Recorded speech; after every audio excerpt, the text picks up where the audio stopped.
Hello viewers, welcome to NagaTalks. YS Jaganmohan Reddy తన MLA పదవికి రాజీనామా చేయబోతున్నట్లయితే సోషల్ మీడియాలో న్యూస్ అయితే వైరల్ అవుతుంది. దీనికి గల కారణం ఏంటి? ఎందుకు ఇలాంటి సంచలన నిర్ణయం తీసుకున్నాడు? ఒకవేళ కనుక తాను ఎమ్మెల్యే పదవికి రాజీనామా చేసిన తర్వాత తదుపరి కార్యాచరణ ఏంటి? మళ్ళీ ఓదార్పు యాత్రతోటి కార్యకర్తల ఇంటికి మళ్ళీ వెళ్ళబోతున్నాడా? ఇప్పుడు కనుక పరిస్థితులు అనుకూలించకపోతే నెక్స్ట్ వచ్చే 5 సంవత్సరాల్లో తను మళ్ళీ గెలిచే అవకాశం అయితే ఉందా అనే మాటలు అయితే మాట్లాడుకుందాం. 2024 ఎలక్షన్స్లో వైసీపీ పార్టీ అయితే కేవలం 11 సీట్లు మాత్రమే గెలుచుకుంది.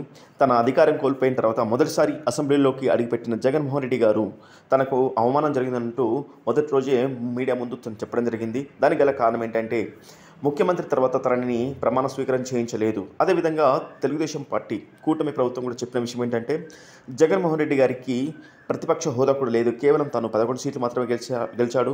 అయినప్పటికీ కూడా మేము గౌరవం ఇచ్చి మంత్రుల తర్వాత ప్రమాణ స్వీకారం చేయించాం. అయితే ఇదే కారణం తనకు నచ్చలేదు. మొదటి రోజు తనకు అవమానం జరిగిందంటూ అయితే సాక్షి మీడియాలతో పాటు సాక్షి పేపర్లో కూడా ఇదే విషయాన్ని తెలియజేశాడు. అదేవిధంగా తనకి ప్రతిపక్ష హోదా కావాలని డిమాండ్ చేశాడు. 11 సీట్లు ఉన్నంత మాత్రాన ప్రతిపక్ష హోదా ఇవ్వకూడదని ఎక్కడైనా రూల్ ఉందా, ఇది రాజ్యాంగంలో రాసిపెట్టుందా అన్న విషయంపైన కూడా తను మాట్లాడాడు. అయితే ఇదే విషయమై ప్రతిపక్ష హోదా కావాలంటే కనీసం 10% సీట్లైనా అసెంబ్లీలో ఉంటే తప్ప ప్రతిపక్ష హోదా ఇవ్వలేమంటూ కూటమి ప్రభుత్వం తేల్చి చెప్పేసింది.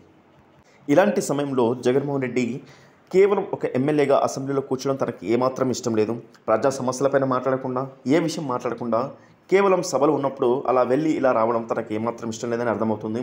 ఒక సీఎంగా కొనసాగిన జగన్మోహన్ రెడ్డి ఇప్పుడు కేవలం ఒక ఎమ్మెల్యేగా ఎలాంటి హోదా లేని ఒక ఎమ్మెల్యేగా ఉండడం తనకు అసలు ఇష్టం లేదు. ఇలాంటి సమయంలో తాను మళ్ళీ ఓదార్పు యాత్రతోటి మళ్ళీ ప్రజల్లోకి వెళ్ళనున్నాడా? తన కార్యకర్తల మీద దాడులు జరుగుతున్నాయి, అదేవిధంగా ప్రజలు ఇబ్బంది పడుతున్నారు, రాష్ట్రం రావడం కష్టమైందంటూ తాను మాటికి మీడియా ముందుకు వచ్చి ఇదే మాటలు మాట్లాడుతున్నాడు. ఇదే విషయమై మళ్ళీ మనం అర్థం చేసుకోవచ్చు, తాను మళ్ళీ ఓదార్పు యాత్రతోటి కార్యకర్తలకు వెళ్ళే అవకాశం అయితే ఉంది. అయితే వైసీపీ పార్టీ ఓడిపోయిన తర్వాత 11 సీట్లు వచ్చాయని 2-3 చోట్లలో కార్యకర్తలు చనిపోయినట్లయితే న్యూస్ అయితే చూపించారు సాక్షి మీడియాలో. అదేవిధంగా ఈ ఓదార్పు యాత్ర దాడులు జరుగుతున్న కార్యకర్తల మీదన, లేదంటే కనుక వైఎస్ రాజశేఖర రెడ్డి చనిపోయిన తర్వాత చాలా కుటుంబాలలో చాలామంది చనిపోయారని అప్పుడు ఓదార్పు యాత్ర కొనసాగించారు. మళ్ళీ అలాంటి ఓదార్పు యాత్రే మళ్ళీ కొనసాగిస్తాడా?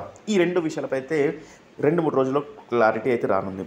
ఒకవేళ కనుక తాను పార్టీకి రాజీనామా చేసి మళ్ళీ ఉప ఎన్నికలకు వెళ్తే కనుక తను గెలిచే అవకాశం ఉందా?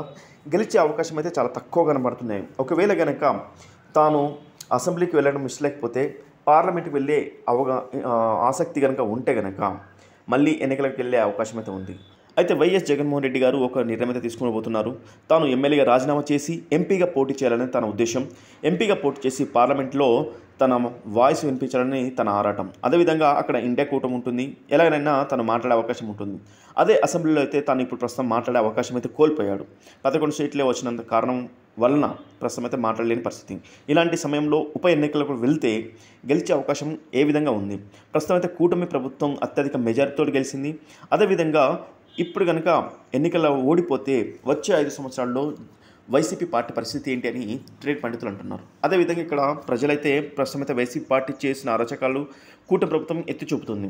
అక్కడ కాకినాడలో కానీ, లేదంటే మిగతా ప్లేస్లో కానీ భూ కబ్జాలు కానీ, లేకపోతే ప్రభుత్వ ఆస్తులు కానీ, ఈ విధంగా అన్ని కేసులు బయటపడుతున్నాయి. ఇలాంటి సమయంలో ఒక వ్యతిరేకత ఇంకా ఎక్కువ కూడగట్టుకునే అవకాశం ఉంది. ఇలాంటి సమయంలో గెలిచే అవకాశాలు చాలా తక్కువ అని అనుకోవచ్చు.